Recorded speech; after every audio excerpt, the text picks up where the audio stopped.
Mga idol, kasunod nga po ng pagbabalik ni Robert Bolick sa Pilipinas at sa PBA, may lumabas nga pong usap-usapan ngayon ng mga fans na posible nga pong ito ang papalit kay Mikey Williams sa talk and text. Yan naman ang ating unang alamin.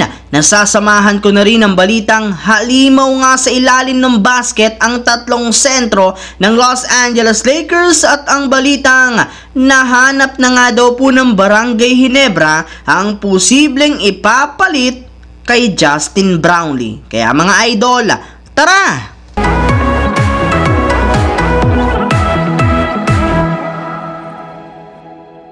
Ang videong ito mga idol ay hatid sa inyo ng Aurora Game, isang play-to-earn mobile app na kung saan pwede kang kumita habang nag-e-enjoy ka. Maraming mga games dito mga idol gaya ng Color Game na alam kong siguradong mananalo kayo. Dragon versus Tiger na simple lang pipili ka lang kung Dragon ba o Tiger ang mananalo. Meron ding Toss a Coin na alam kong alam nyo na at marami pang iba. Sobrang dali lang mag-register gamit lang ang iyong mobile number, hintayin ang verification code at gumawa ng password. Madali lang din mag-cash in at pag panalo, cash out agad gamit ang iyong GCash account. Kaya ano pang hinihintay nyo mga idol?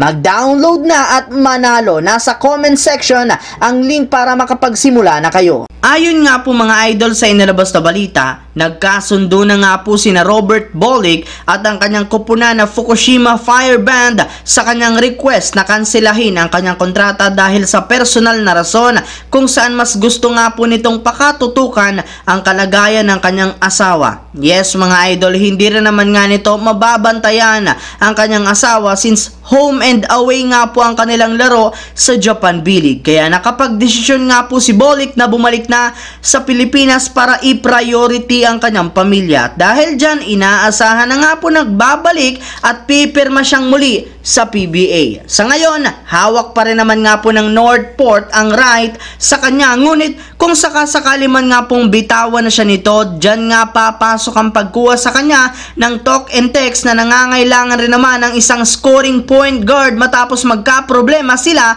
kay Mikey Williams na hanggang ngayon hindi pa sumasama sa kanila. Yes mga idol, posible nga pong si Robert Bolick na ang pumalit kay Mikey Williams, gayong mukhang malabo na rin naman nga na bumalik ito sa kanilang lineup matapos silang hindi magkasundo sa kanyang sweldo. Habang dumako naman tayo sa ating sunod na pag-uusapan sa balitang halimaw nga po sa ilalim ng basket ang tatlong sentro ng Los Angeles Lakers. Bagamat man nga po mga idol, 2 beses pa lang nananalo ang Lakers sa kanilang preseason games, napatunayan na rin naman nga po ng kanilang team na napakalakas talaga ngayon ang kanilang kasalukuyang front court sa pagkakaroon nila ng tatlong big man o sentro na sina Anthony Davis, Christian Wood at si Jackson Hayes. Yes mga idol, kompletos arikados na nga po ngayon ang front court since lahat nga sila merong mahigpit na depensa, magaling sa pagkuha ng rebound, merong shot blocking presence sa ilalim ng basket,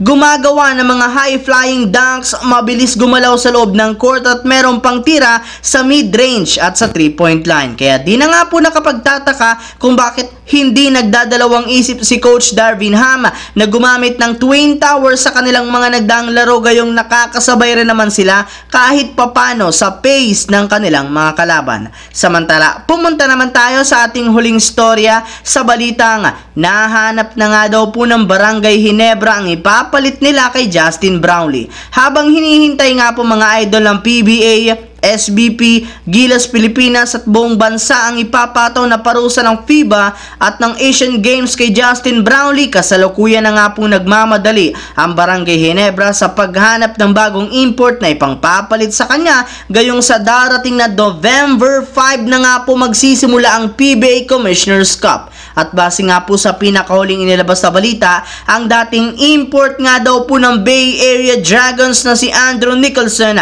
ang pinakamalapit ngayon na pwedeng kunin ng Barangay Ginebra since isa rin naman nga itong free agent sa ngayon matapos magkawatak-watak ang Bay Area Dragons noong nakaraan. Sasakto rin naman nga ito sa playing style ng Ginebra, gayong bukod nga sa meron itong shooting sa 3-point line, kayang-kaya rin naman itong sumalaksak sa ilalim ng basket nang walang kahirap-hirap. Kaya sigurado nga po na mabubuhat niya ang Hinebra kahit wala si Justin Brownlee pansamantala.